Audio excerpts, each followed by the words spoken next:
everybody, this is T with Kate's Crafty Closet, and today I'm going to show you how to make this really cool embellishment using burlap.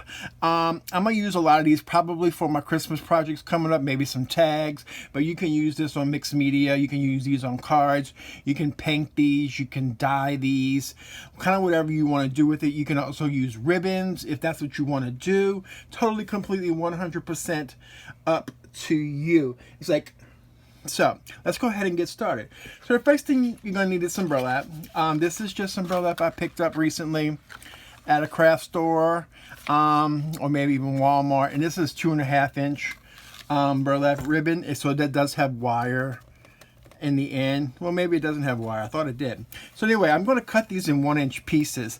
So I'm just going to go ahead and use a pencil, and I am going to mark off 1 inch pieces. So, and you're going to need 3 1 inch pieces. So I'm just going to come in with my Holtz scissors. These are the larger ones. And I'm going to go ahead and cut those pieces. I'm not super concerned that they're not perfectly 1 inches when I cut them, or anything like that. They're burlap and they're a little bit more countryness, and that's kind of the look I'm going to go with my tree this year. So this is one of the reasons why I'm kind of making a lot of the stuff with craft and burlap, and see how some of them may be a little bit larger, some of them may not, but that's okay. These are the same size, so I'm going to use this one in a different spot.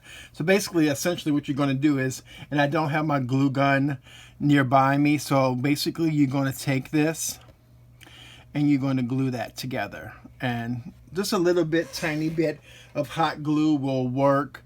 And but that I don't, like I said, I don't have mine close by, so we're going to go ahead and pretend that I do that. And the next thing you're going to go ahead and do is you're going to take the third piece and you're going to tie a piece of twine on it right here like this, just so you kind of get what I call it like a little faux bow. And you wind up gluing that onto the center of that.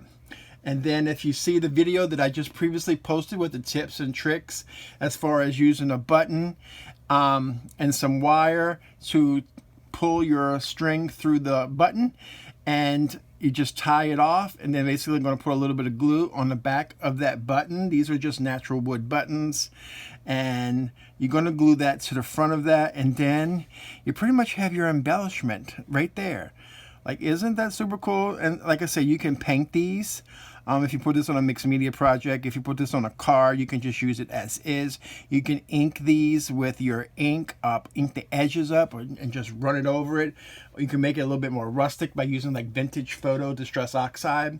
And you can trim these tails off. If you don't want the tails from this on there at all, just cut them right there. And when you glue your bow and button on top of that, it won't unravel on you. But this is basically just so it mimics the faux bow, well, and stuff like that. So totally completely up to you, the color coordinations and you use. And there is colored burlap out there. You can get this from the fabric stores as well. You don't have to get the ribbon versions. Completely 100% up to you. The width is also completely 100% up to you. But thank you all for joining me for this easy, fun embellishment for your project. So there are 2 completely different projects. Like I said, I'll glue this one down later and take pictures and put these at the end of the video, and I will link the tutorial that I did for the tips and tricks on how to easily put your string through your bow if you kind of struggle with that one as much as I do.